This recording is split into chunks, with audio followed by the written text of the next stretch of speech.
শিক্ষার্থীবৃন্দ, আসসালামু আলাইকুম ওয়া রাহমাতুল্লাহি ওয়া বারাকাতুহু। কাছে কিংবা দূরে যে যেখান থেকে দেখছো, আমার ঘরে আমার মাদ্রাসা আজকের এই ক্লাস তোমাদের সবাইকে অনেক অনেক প্রীতি এবং শুভেচ্ছা জানাচ্ছি। আমি মোহাম্মদ মাহমুদুল হাসান।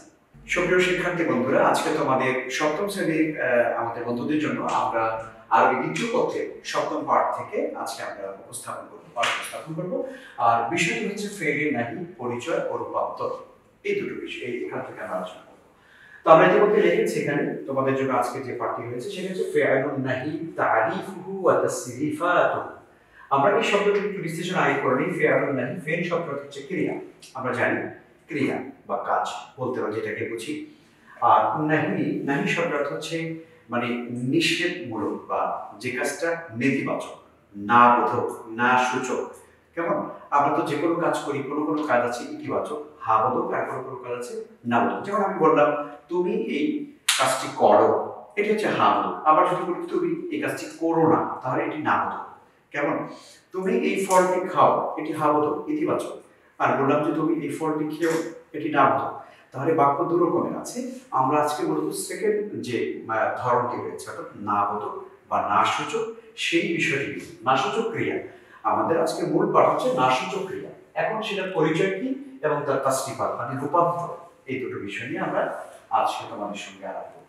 সুপ্রিয় শিক্ষার্থী বন্ধুরা, আমরা ইতিমধ্যে বোর্ডে যে বিষয়গুলো রেখেছি আজকে টপিকের উপরে, তোমরা অবশ্যই তোমরা খাতা কলম নিয়ে বসে আছো এবং তোমরা এই বিষয়গুলো সুন্দর করে তোমাদের খাতায় তুলে নাও।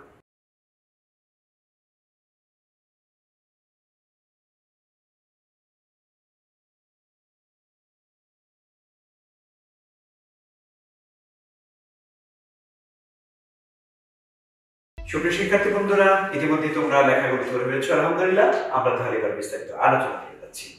আমরা তোমরা দেখতে পাচ্ছ যে আমরা এই বোর্ডের ডান দিকে অনেকগুলো সেন্টেন্স আমরা লিখেছি, অনেকগুলো কালিমা লিখেছি আমরা এখানে। প্রথমত এক নম্বর যে কালিমাটা লিখেছি সেটি হচ্ছে ইয়া বুনাইয়া লা তুশরিক বিল্লাহ। আমরা এটার তর্জমা জানবো এবং এখানে আসলে মূল শব্দ কোনটি, আমাদের মূল পাঠের সাথে সঙ্গতিপূর্ণ শব্দ কোনটি, সেটিও কিন্তু আমাদেরকে জানতে হবে। আমরা এখানে যে বাক্যটা রেখেছি প্রথমত এক নম্বরে সেটা হচ্ছে ইয়া বুনাইয়া মানে হে প্রিয় বৎস, ও আমার প্রিয় ছেলে, আমার প্রিয় সন্তান, প্রিয় বৎস, লা তুশরিক বিল্লাহ, তুমি আল্লাহর সঙ্গে কাউকে শরীক করো না। আল্লাহর সঙ্গে কাউকে সিমিলার দাঁড় করিও না, আল্লাহর সঙ্গে কাউকে পার্টনারশিপ দাঁড় করিও না। এখানে আমরা একটি শব্দের নিচে আন্ডারলাইন করেছি, সেটা হচ্ছে লা তুশরিক মানে তুমি শিরক করো না। তাহলে আমরা দেখতে পাচ্ছি এই শব্দটির মধ্যে একটি না বোধক বা না সূচক একটা অর্থ চলে এসছে, মানে তুমি শিরক করো না। তাহলে আমরা দেখতে পাচ্ছি এই শব্দটি হচ্ছে মূলত আমাদের ফেলে নাহির শব্দ, যে টপিকের উপর আমরা আজকে আলোচনা করছি। সুপ্রিয় শিক্ষার্থী বন্ধুরা, আমরা দ্বিতীয় বাক্যটি লিখেছি। এখানে দ্বিতীয় বাক্যটি একটু তোমরা মনোযোগ দাও এবং খেয়াল করো। লা তুতি'ল কাফিরিন মানে হচ্ছে তোমরা কাফেরদের বা অবিশ্বাসীদের অনুসরণ করো না। অবিশ্বাসীরা যারা তাদের অনুসরণ করো না। আচ্ছা, তাহলে এখানে একটি শব্দ নিচে আন্ডারলাইন করা আছে, সেটা হচ্ছে লা তুতি'। লা তুতি' মানে তুমি অনুসরণ করো না। তাহলে এই শব্দের মধ্যেও কিন্তু না সূচক অর্থ আছে। আচ্ছা, তিন নম্বর হচ্ছে লা তুবাদদির তাবদীরা। লা তুবাদদির তাবদীরা তার মানে হচ্ছে তোমরা অপচয় করো না, তোমরা অপচয় করো না। লা তুবাদদির, লা তুবাদদির তাবদীরা, লা তুবাদদির অপচয় করো না। এখানে কিন্তু না অর্থের ভিতরে না সূচক আমরা কর্ম পেয়েছি বা ফেল পেয়েছি। এরপরে চার নম্বরে যেটা সেটা হচ্ছে লা তাকতুলু আওলাদাকুম খাশিয়াতা ইমলাক। যেমন এটি কোরআন কারীমের একটি আয়াত। আল্লাহ তাআলা বলেছেন লা তাকতুলু, তোমরা হত্যা করো না, আওলাদাকুম তোমাদের সন্তানদেরকে, তোমরা হত্যা করো না তোমাদের সন্তানদেরকে, খাশিয়াতা ইমলাক মানে হচ্ছে দারিদ্রতার ভয়। তো এখন দেখো এখানে কিন্তু লা তাকতুলু তোমরা হত্যা করো না, না সূচক, না বোধক অর্থটা আমরা এখানে পেয়ে যাই।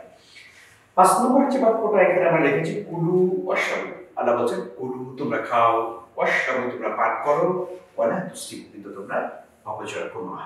এখানে কিন্তু আমরা একটা বাক্য দেখতে পাচ্ছি, সেখানে আল্লাহ তাআলা বলছেন বা অর্থটা চলে এসেছে না সূচক, অপচয় করো না। তাহলে আমরা প্রত্যেকটা বাক্য কিন্তু আমাদের জীবনের জন্য খুব গুরুত্বপূর্ণ এবং এই বাক্যগুলো কিন্তু কোরআন কারীম থেকেই কিন্তু কালেক্ট করা, ওখান থেকে নিয়ে আসা হয়েছে।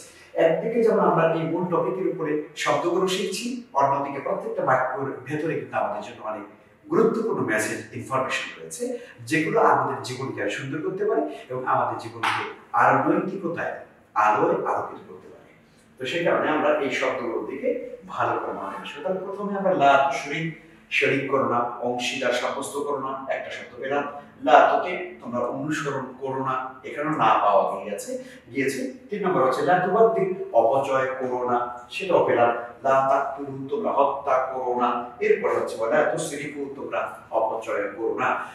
সুপ্রিয় শিক্ষার্থীবৃন্দ, তোমরা দেখতেই পাচ্ছ যে প্রত্যেকটা শব্দের ভেতরে, অর্থের ভেতরে কিন্তু কি আছে, অর্থাৎ এখানে কিন্তু না পাওয়া যাচ্ছে, অর্থাৎ যেই ফেলটাকে বা কোনো কাজকে নিষেধ করা হচ্ছে, অর্থাৎ যেই ফেল দ্বারা কোনো কাজ করতে নিষেধ করা হচ্ছে, তাহলে প্রত্যেকটা বাক্যের মধ্যে সেটা পাওয়া যাচ্ছে। আমরা তাহলে মিসাল বা উদাহরণটা এবারে প্র্যাকটিক্যালি আমরা দেখলাম। এবার আমরা চলে আসছি কাওয়াইদ, বা এখানে আমাদের নীতিমালা রয়েছে, বা এখানে মূল যে কিছু জরুরি আমাদের জন্য কাওয়াইদ বা নীতিমালা, সেটা নিয়ে আমরা এখানে কথা বলবো। সেটা হচ্ছে ফেলে নাহি আসলে মূলত কাকে বলে, এই সংজ্ঞাটা এখন আমরা জানবো। আমরা এখানে দেখেছি যে ফেল দ্বারা কোনো কিছু করা থেকে নিষেধ করা বোঝায় তাকে ফেলে নাহি বলে। অর্থাৎ আমরা একটু আগে বলেছি যে প্রত্যেকটা কাজের ক্ষেত্রে হয় কাজটা করতে বলা হয় অথবা কাজ করতে নিষেধ করা হয়। আমরা ইতিপূর্বে তোমাদের কোন এক ক্লাসে আমরা পড়িয়েছিলাম ফেলে আমর নিয়ে। আমরটা হচ্ছে কোনো কাজ করতে বলা, করো, আদেশ করা। আর তার বিপরীতটা হচ্ছে কিন্তু নাহি, নিষেধ করা, কোনো কাজ করো না, এটা করো না, সেটা করো না, তাই না? এটা হচ্ছে কিন্তু এই কাজগুলো হচ্ছে মানে নাহির ভিতরে চলে আসবে ফেলে নাহি। তার মানে ফেলে নাহি সংজ্ঞা হচ্ছে যে ফেল দ্বারা কোনো কিছু করা থেকে নিষেধ করা বোঝায়।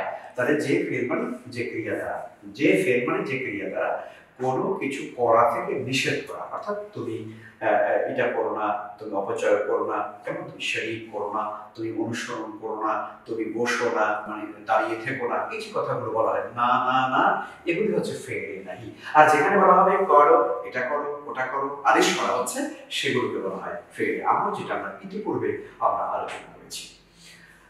সুপ্রিয় শিক্ষার্থীবৃন্দ, আমরা এখানে দুটো উদাহরণ দেখেছি, যেমন তুমি প্রহার করো না। আমরা দেখেছি এখানে এটি কিন্তু ফেলে নাহি উদাহরণ হিসেবে দেখেছি। তোমরা তুমি প্রহার করো না। তুমি হত্যা করো না। এই শব্দগুলো এখানে কিন্তু অলরেডি চলে এসেছে, প্রত্যেকটা বাক্যের মধ্যে অলরেডি চলে এসেছে। এরপরে আমরা তোমাদেরকে নিয়ে যেতে চাই, সংজ্ঞা আমরা জানলাম, পরিচয়টা আমরা জানলাম, এরপর আমরা চলে যাবো গঠন প্রণালী। কি করে ফেলে নাহি যে এই যে শব্দগুলো, ফেলগুলো কি করে আমরা তৈরি করতে পারি, সেটি আমরা এখানে দেখেছি। আল ফি'লুল মুদারি থেকে ফেলে নাহি গঠন করতে, আমরা এর চিহ্ন দিয়ে দেখিয়েছি না সংক্ষেপে, যে ফেলে নাহিটা গঠন করতে হয় ফেলে মুদারি থেকে। আমরা জানি সবাই, এবং সুপ্রিয় শিক্ষার্থীবৃন্দ খুব মন দিয়ে শুনতে হবে, আমরা আমরের সিগা তৈরি করেছি তাও কিন্তু ফেলে মুদারি থেকে, যেমন, আর আমরা এখন নাহি তৈরি করছি সেটাও কিন্তু ফেলে মুদারি থেকে। তার মানে হচ্ছে ফেলে মুদারি এমন একটি শব্দ যেখান থেকে অনেক রূপান্তর হয়ে থাকে, অনেক রূপের পরিবর্তন হয়ে থাকে। তুমি দেখো ফেলে মুদারির শুরুতে যদি তুমি লাম দিয়ে দাও তাহলে সেটাকে নাফি জাহাদ বা লাম, তার ফেলে মুস্তাকিল মারুফ বলা হয়, মাজহুর বলা হয়, তাই না? আবার কখনো কখনো মুদারির শুরুতে লাম দিয়ে দিলে পরে সেটা লাম থাকি হয়ে গেল, তাই না? তারপরে কখনো আমরা যদি সেই ফেলে মুদারির শুরুতে লাম অথবা শেষে নুন দিয়ে দিই, লাম এবং নুন দুটো দিয়ে দিই, তাহলে লাম তাকিদ বানুন তাকিদ হয়ে গেল, তাই না? এভাবে করে কিন্তু ফেলে মুদারির শব্দগুলোকে, তাসরিফগুলোকে বিভিন্নভাবে কিন্তু পরিবর্তন করা যাচ্ছে। আমরা এর আগেও দেখেছি যে আমরকে তৈরি করতে হলে সেটাও কিন্তু ফেলে মুদারি থেকে, ফেলে মুদারির সিগা থেকে কিন্তু আমরের সিগা গঠন করতে হয়। এবং আজকের এই পাঠটি ফেলে নাহি যেটি, সেটাও কিন্তু গঠন করতে হবে ফেলে মুদারি থেকে। তাহলে মূল জায়গা কিন্তু একটাই, মূল একটি জায়গা থেকে নানান রকমের রূপান্তর হয়ে থাকে, নানান রকমের শব্দের কিন্তু এবং সিগার কিন্তু পরিবর্তন হচ্ছে।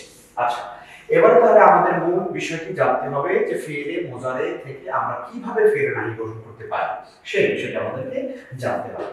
আচ্ছা, এই বিষয়টা একটু জানার জন্য সুপ্রিয় শিক্ষার্থীবৃন্দ, আমরা একটু এখান থেকে জায়গাটা একটু পরিষ্কার করে নিই। পরিষ্কার করে নিয়ে আমরা তোমাদেরকে এখানে প্র্যাকটিক্যাল বিষয়টা দেখাবো যে কিভাবে ফেলে মুদারি থেকে আমাদেরকে ফেলে নাহি গঠন করতে হয়। আমরা যদি এখানে ফেলে মুদারির একটি সিগাকে আমরা এখানে লিখি, যেমন ইয়াফআলু, দেখো তোমরা খেয়াল করে এটা কিন্তু ফেলে মুদারির সিগা। এখন এটা থেকে তুমি কিভাবে নাহি তৈরি করবে সেটা কিন্তু আমরা এখন দেখাবো। এখন বলা হচ্ছে কি এখানে বলা হচ্ছে যে ফেলে মুদারির শুরুতে লা লিন নাহি যোগ করতে হবে, অর্থাৎ এই শব্দটার শুরুতে একটি লাম যোগ করতে হবে, লাম আলিফ লা এটি যোগ করতে হবে। আমরা এখানে তাহলে লা এটা দিয়ে দিলাম, লা চলে আসে।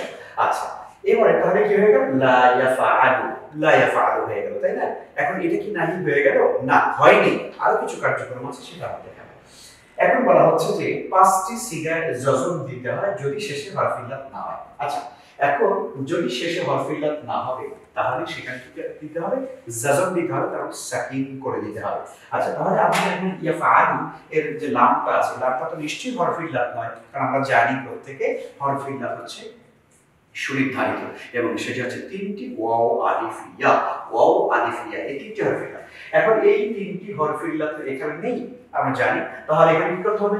লামের এই জাম্মাকে বা এটাকে আমরা পেশটাকে এখানে উঠিয়ে তুলে দিয়ে এখানে আমাদেরকে দিয়ে দিতে হবে জজম বা সাকিন, জজম দিয়ে দিতে হবে। তাহলে কি হয়ে গেল? লা ইয়াফআল, তাই না? লা ইয়াফআল হয়ে গেল। আচ্ছা, এখন আমাদেরকে এখানে দিতে হবে 5 থেকে জজম দিতে হবে যদি শেষে হরফ ইল্লাত না হয়। শেষে হরফ ইল্লাত হলে ফেলে দিতে হবে, যেমন তানবীহ থেকে লা। আচ্ছা, এখন আমরা তাহলে কি হয়ে গেল? লা ইয়াফআলু থেকে লা ইয়াফআল, লা ইয়াফআল, বাস এটা নাহি কিন্তু হয়ে গেল। তাহলে নাহিটা গঠন করা খুবই সহজ, খুবই সহজ। দুটো কথা এখানে খুব মনে রাখতে হবে। এক নম্বরে হচ্ছে ফেলে মুদারির শুরুতে লায়ে নাহি, লা লিন নাহি বা লায়ে নাহি, অর্থাৎ যেই লামটা দ্বারা নিষেধ সূচক অর্থ বোঝা যায়, এমন একটি লাম, সেখানে লাম আলিফ সেখানে যোগ করে দিতে হবে। আমরা সেটাকে যোগ করে দিলাম লা লা, এবং প্রথমে ছিল হলো ইয়াফআল, সেখান থেকে আমরা লা ইয়াফআল হয়ে গেল। এবারে বলা হচ্ছে যে 5টি সিগার শেষে কি দিতে হবে? জজম দিতে হবে। 5টি সিগার শেষে জজম। কোন 5টি সিগার শেষে জজম দিতে হবে সেই 5টি সিগা কিন্তু আমরা এখানে লিখে দিয়েছি, তোমরা একটু দেখে নাও, নিশ্চয়ই তোমরা খাতায় উঠিয়েছো। ওয়াহিদ মুযাক্কার গায়েব, ওয়াহিদ মুআন্নাস গায়েব, ওয়াহিদ মুযাক্কার হাজির, ওয়াহিদ মুতাকাল্লিম এবং জামা মুতাকাল্লিম। যেমন আমি বললাম যে লা লা আফআল, লা নাফআল, তাই না? ওয়াহিদ মুযাক্কার শেষে সাকিন দিতে হবে, লা লা ইয়াফআল, লা তাফআল, এভাবে করে শেষে সাকিন দিতে হবে 5টি সিগার শুরুতে। আর যদি হরফ ইল্লাত থাকে তাহলে কি হবে? হরফ ইল্লাত থাকলে সেই হরফ ইল্লাতটা পরিবর্তন হয়ে যাবে। যেমন আমরা একটু উদাহরণ দিয়ে তোমাদেরকে এখানে দেখাতে চাই। এখানে আমরা দেখিয়েছি, যেমন তারমি, যেমন আমরা এখানে দেখাচ্ছি তারমি, তারমি। এখানে তোমরা খেয়াল করো, এই মুদারিটাকে যদি আমরা আমর নাহি বানাতে যাই তাহলে কি করতে হবে? আমাদেরকে এখানে লাম আলিফ দিতে হবে, আমরা দিলাম, লা তারমি হয়ে গেল। কেমন? কিন্তু এখানে আমরা দেখতে পাচ্ছি যে লাম কলেমাতে কি আছে? ইয়া আছে। আর আমরা বলেছি যে লাম কলেমায় যদি ইয়া থাকে বা হরফ ইল্লাত থাকে তাহলে সেই হরফ ইল্লাতকে পরিবর্তন করতে হবে, অর্থাৎ হরফ ইল্লাতকে দূর করে দিতে হবে, হরফ ইল্লাতটাকে সেখান থেকে হজব করে দিতে হবে। তো এখানে তাহলে আমরা হরফ ইল্লাতটাকে বাদ দিয়ে দিলাম, তাহলে ইয়া চলে গেল, তাহলে এখানে শুধু মিম থেকে গেল, ব্যাস এখানে লা তারবি হয়ে গেল। আর এই লা তারবিটা হচ্ছে ফেলে নাহির সিগা। কেমন? সুপ্রিয় শিক্ষার্থীবৃন্দ, এটা হচ্ছে 1 নম্বর কথা, এটা মনে রাখতে হবে। কিন্তু এখানে আরও দুটো কথা আছে, সেটি হচ্ছে আমরা তাহলে 5টি সিগার শেষে জজম দিতে হবে, আমরা দিলাম। আর এখানে 7টি সিগার নুনে এরাবি বাদ দিতে হবে। আমরা জানি যে মুদারের সিগাতে ইয়াফআলানে, তাফআলানে, এই যে নুনগুলো থাকে, তাই না? ইয়াফআলানে, তাফআলানে, ইয়াফআলুনা, তাফআলুনা ইত্যাদি, এই যে শেষে নুনগুলো থাকে, এরকম 7টি সিগার শেষ থেকে তোমাকে এই নুনে এরাবিগুলো বাদ দিয়ে দিতে হবে নাহি ফেলে নাহি গঠন করতে হলে। এখন বলা হচ্ছে যে কোন কোন 7টি সিগা, সেটা আমরা লিখে দিয়েছি। 4টি তাসনিয়ার সিগা, ইয়াফআলানে, তাফআলানে, এই যে তাসনিয়াগুলো। এরপরে 2 জামা মুযাক্কার ও হাজিরের সিগা, 1 ওয়াহিদে মুআন্নাসে হাজিরের সিগা। এই মোট 7টি সিগার শেষে আছে নুনে এরাবি, এই নুনগুলোকে বাদ দিয়ে দিতে হবে। এবং সেই সঙ্গে আরেকটি কথা তোমাদের জানতে হবে, সেটা হচ্ছে লাম 2টি সিগায় কোনো আমল করবে না, সেটি হচ্ছে জমা মুআন্নাসে হাজির এবং জমা মুআন্নাসে গায়েব। জমা মুআন্নাসে গায়েব এবং জমা মুআন্নাসে হাজির, এই 2টি সিগাতে লাম কোনো পরিবর্তন তাহলে করবে না। তাহলে আমরা জানি যে ফেলে মুদারির সিগা কয়টি থাকে? কয়টি সিগা আছে আমরা জানি? 14টি সিগা আছে। তাহলে এবার একটু হিসাব করে বের করে নাও যে 14টির মধ্যে 5টিতে পরিবর্তন করলো এখানে, আর এখানে 7টিতে পরিবর্তন করলো এখানে। তাহলে 7 আর 5 কত হলো?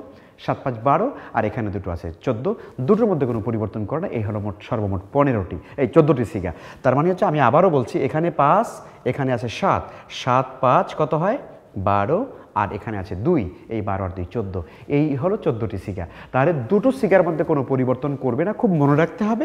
সেই দুটো সিগা হচ্ছে জমা মুয়ান্নাসে গায়েব এবং জমা মুয়ান্নাসে হাজির। তার মানে লা তাফআলনা, লা ইয়াফআলনা, এই দুইটা সিগার মধ্যে লাম আসার পরেও কোনো পরিবর্তন হবে না, যেমনটা ছিল তেমনটাই থাকবে।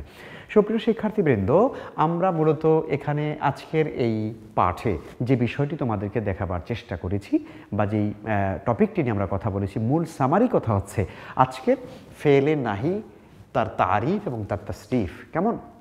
ফেলে নাহিটা কাকে বলে? আমরা বলেছি একটু আগেও যে ফেল দ্বারা কোনো কাজ না করা বা না হওয়া বোঝায়, অর্থাৎ যেখানে না করার জন্য নিষেধ করা হয়, কাজটা করার জন্য নিষেধ করা হয়, করবে না। কেমন? এগুলোই হয়তো সাধারণত ফেলে নাহি। আমরা যেখানে বলি না যে তুমি এটা করো না, তুমি এদিকে যেও না, এই যে নিষেধ করা হয়, নেতিবাচক বা নিষেধ করা হয়, অর্থাৎ এর মধ্যেও কিন্তু একটা অর্ডার থাকে। নাহির মধ্যেও কিন্তু প্রচ্ছন্নভাবে একটা অর্ডার থাকে, কিন্তু অর্ডারটা থাকে নেতিবাচক অর্ডার। আমরের মধ্যে হচ্ছে ইতিবাচক অর্ডার, আর নাহির মধ্যে থাকে হলো নেতিবাচক অর্ডার। আমরের মধ্যে চাওয়া হয় যে কাজটা করো, আর নাহির মধ্যে চাওয়া হয় কাজটা করো না। শুধু পার্থক্য এখানেই, কিন্তু দুটোই কিন্তু অনেকটা আমরের মতোই। তো আমরা সেই সংজ্ঞাটা দিয়েছি এবং গঠন প্রণালী আমরা আলোচনা করেছি। আমি আরেকবার তোমাদের স্মরণ করে দিতে চাই, ফেলে নাহি গঠন করতে হবে ফেলে মুজারে থেকে। আবারও বলছি, ফেলে নাহি, ফেলে নাহি গঠন করতে হবে ফেলুল মুদারে থেকে।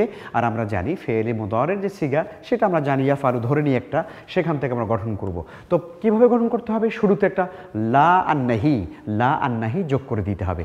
দিলাম লা আন্নাহি যোগ করে, এরপরে কি করতে হবে? শেষ কলেমাতে জাজম দিতে হবে, শেষ লাস্ট কলেমাতে জাজম দিতে হবে 5টি সিগাতে। সেই 5টি সিগার কথা আমরা এখানে লিখেছি। 5 সিগা জাজম দিতে হয় যদি শেষে হরফে ইল্লাত না থাকে। হরফে ইল্লাত 3টি, ওয়াও আলিফিয়া, এটি না থাকলে 5টি সিগাতে জজম দিতে হবে। আর সেই সঙ্গে বলা হচ্ছে যদি হরফ ইল্লাত থাকে তাহলে হরফ ইল্লাতটি গিরিয়ে যাবে, হজব হয়ে যাবে, এটি চলে যাবে, বিলোপ হয়ে যাবে, এটি আর থাকবে না। যেমনটা আমরা এখানে দেখিয়েছি, লাতার মি থেকে লাতার মি, শুধুমাত্র তার লাতার মি হয়েছে। আর 7টি সিগা আছে এখানে, 7টি সিগা শেষে নুনে এরাবি থাকবে, সেই নুনে এরাবিগুলো বাদ দিয়ে যেতে হবে, সেগুলো কিন্তু পড়ে যাবে। সেই 7টি সিগা হলো 4 তাসনিয়া, 2 জমা মুযাক্কারে গায়েব ও হাজির এবং 1 ওয়াহিদ মুহান্নাসে হাজির। এই 7টি সিগা শেষে নুনে এরাবি থাকবে না। আর অবশ্যই নাহির এই লাম এসে মোজারের দুটো সিগাতে কোনো পরিবর্তন করতে পারে না, সেটা আমরা লিখেছি এখানে। সেটা হলো জমা মুন্নাসে গায়েব এবং হাজির, লা ইয়াফআলনা এবং লা তাফআলনা, এই দুটি সিগা যেমনটা ছিল তেমনটাই থাকে। সুপ্রিয় শিক্ষার্থীবৃন্দ, এই ছিল মূলত আমাদের আজকের তোমাদের 7ম পাঠে ফেলে নাহির পরিচয় এবং রূপান্তরের মূল বিষয়। আমরা আশা করব তোমরা এখান থেকে অবশ্যই এই বিষয়টিকে সুন্দরভাবে মেমোরাইজ করার চেষ্টা করবে, এখান থেকে এই বিষয়টিকে প্র্যাকটিস করবে। আর প্র্যাকটিস করার জন্য এই যে উদাহরণগুলো যেগুলো আমরা দেখেছিলাম, সেই উদাহরণগুলো কিন্তু ভালোভাবে কিন্তু বুঝে নেবে। দেখো, খেয়াল করে আমি আরেকবারও বলে দিচ্ছি তর্জমাটা, হয়তো অনেকে তোমরা ধরতে পারোনি। ইয়া বুনাইয়া লা তুশরিক বিল্লাহ, ওহে প্রিয় বৎস, আল্লাহর সঙ্গে শিরিক করো না। এখানে লা তুশরিক মানে শিরিক করো না, নিষেধ করা হয়েছে। লা তুতিউল কাফিরিন, তোমরা অবিশ্বাসীদেরকে আনুগত্য করো না, অনুসরণ করো না, এখানে অনুসরণ করতে নিষেধ করা হয়েছে। 3 নম্বর হচ্ছে লা তুবাদ্দির তাবজিরা, তোমরা অপচয় করো না, অপচয় করতে নিষেধ করা হয়েছে। লা তাকতুলু আওলাদাকুম খাশিয়াতা ইমলাক, তোমরা দারিদ্রতার ভয়ে, অভাবের ভয়ে তোমরা কি করো না? সন্তানদেরকে হত্যা করো না, নিষেধ করা হয়েছে। আর কুলু ওয়াশরাবু, তোমরা খাও পান করো, কিন্তু ওয়ালা তুসরিফু, তোমরা অপচয় করো না। তো সুপ্রিয় শিক্ষার্থীবৃন্দ, তোমরা দেখতেই পাচ্ছ প্রত্যেকটা উদাহরণের ভিতরে কিন্তু এখানে নাহির শব্দ বিদ্যমান আছে। তো কাজেই এইভাবে করে প্র্যাকটিস করে করে আমাদেরকে নাহিগুলো শিখতে হবে এবং সেই সঙ্গে আমাদেরকে গঠন প্রণালীটা সুন্দর করে আমাদেরকে মুখস্থ করে রাখতে হবে। নিঃসন্দেহে তোমাদেরকে এই বিষয়টি যদি তুমি মাথায় ধরতে না পারো, তাহলে কিন্তু একসময় তুমি হয়তো হারিয়ে যাবে যে নাহি কাকে বলা হয়, তাই না? তো আসো আমরা প্রত্যেকে চেষ্টা করি এবং এই বিষয়টি তোমরা ভালো করে খাতায় একটু লিখে নিবে, বারবার প্র্যাকটিস করবে। এবং আজকে তোমাদের একটু বাড়ির কাজ আমি দিয়ে দিব, সেই বাড়ির কাজটুকু তোমরা অবশ্যই করে নিয়ে আসবে। সুপ্রিয় শিক্ষার্থীবৃন্দ, এবং ইতিমধ্যে আমরা তোমরা লক্ষ্য করেছো তোমাদের জন্য একটি বাড়ির কাজ আমরা প্রস্তুত করে এখানে লিখে দিয়েছি। সেটি হচ্ছে যে ফেলুন নাহি কাকে বলে, উহার গঠন প্রণালী উদাহরণসহ বর্ণনা করো। আমাদের আজকের এই পড়াটার উপরে, এই টপিকের উপরে তোমাদের এই প্রশ্নটির উত্তরটি তোমাদেরকে প্রস্তুত করতে হবে এবং যখন ক্লাস হবে তোমাদের ওস্তাদের কাছে, শিক্ষকের কাছে অবশ্যই এই পাঠটি তার কাছে তোমরা দিবে। তো শিক্ষার্থীবৃন্দ, আমরা আজ আর সময় নেই, ইনশাআল্লাহ তারা দেখা হবে আগামী আবার নতুন কোনো ক্লাসে। সুপ্রিয় শিক্ষার্থীবৃন্দ, আমার ঘরে আমার মাদ্রাসার আজকের এই চমৎকার ক্লাসটি তোমরা যদি আবারও দেখতে চাও, আরও বেশি করে আত্মস্থ করতে চাও, তাহলে তোমরা অবশ্যই কিশোর বাতায়ন ওয়েবসাইটে ঢুকে ভিজিট করবে এবং সেখানে তোমাদের কোনো প্রশ্ন এবং মতামত থাকলে অবশ্যই তোমরা ইনবক্সে গিয়ে প্রশ্ন এবং মতামত লিখবে। আমরা পরবর্তী কোনো ক্লাসে অবশ্যই তোমাদের প্রশ্নের জবাব দেওয়ার চেষ্টা করব।